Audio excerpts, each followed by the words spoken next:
and sets are there. So group is where we are joining more than two values and considering them as a single label in a chart. Let's take an example. I'm putting a subcategory and sale as an output. I'm sorting it here. I'm seeing the output. So I'm not getting any bar for this fastener, label and envelope because the value in this variables are very less in number. So I'll say let's group these labels. I'll click on group. So data is there. I say I want to rename this as a edit alias. I'll say others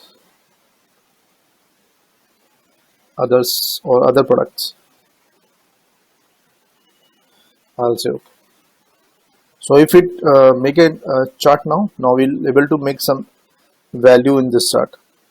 Although earlier there is no value visible for these factors. So if you have any values of marginal ticket size are there for different variables, we recommend either you ignore them or you make them as a single group and plot on your chart. So that's a group concept available.